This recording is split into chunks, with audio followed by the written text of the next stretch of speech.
আসসালামু আলাইকুম দেশবাসী, সবাইকে সালাম। আমি গুন্ডার গুন্ডা one piece Dulal. It is my headquarter, Toilghat, Keraniganj district, Dhaka. ভাইয়েরা আমার, বোনেরা আমার, আজ আমি আপনাদের একটা কথা জানাবো এবং বুঝাবো এবং শেখাবো। এই বাংলাদেশে গণতন্ত্র ধ্বংস করেছে কে বা কারা? আজ লন্ডন বসে যে রাজকুমার মানে তারেক রহমান সাহেব লাফালাফি করছেন, উনি গণতন্ত্রের জন্য অনেক কিছু করছেন। কিন্তু প্রিয় দেশবাসী,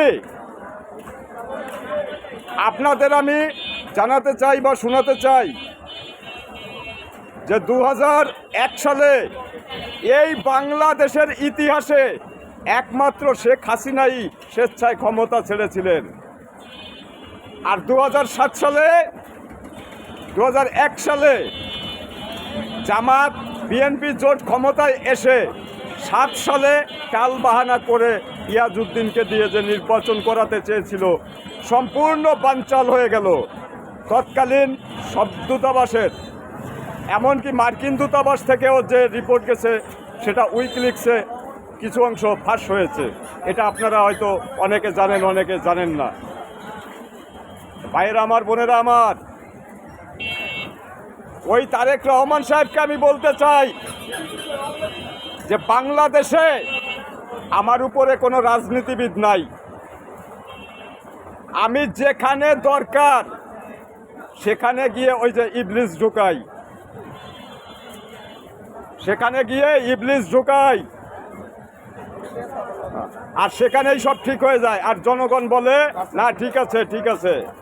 এখানে দেখতে চান, এখানে দেখুন, এই যে আমার কেরানীগঞ্জ, এই কেরানীগঞ্জ তারেক রহমান সাহেব আপনাকে ওই লন্ডন থেকে এখানে আসতে আমি অনুরোধ করছি। আপনি এসে আগে আমার এই কেরানীগঞ্জ এসে আমার রাজনীতিটা দেখুন যে জনমনে কোন আস্থাটা আমি তৈরি করেছি। একবার এখানে আসুন, যদি মায়ের দুধ খেয়ে থাকেন তাহলে কেরানীগঞ্জে পাড়া দেবেন। দেশে আসতে পারবেন কিনা সেটাই তো নিশ্চয়তা নেই।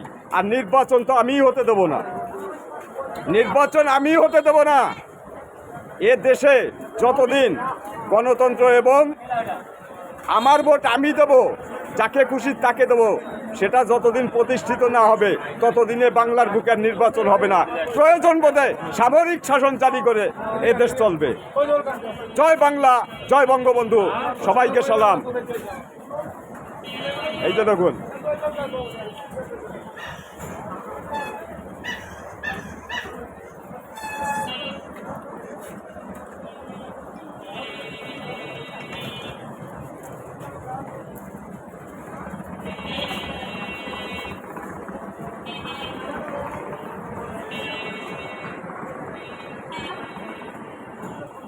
সবাইকে সালাম।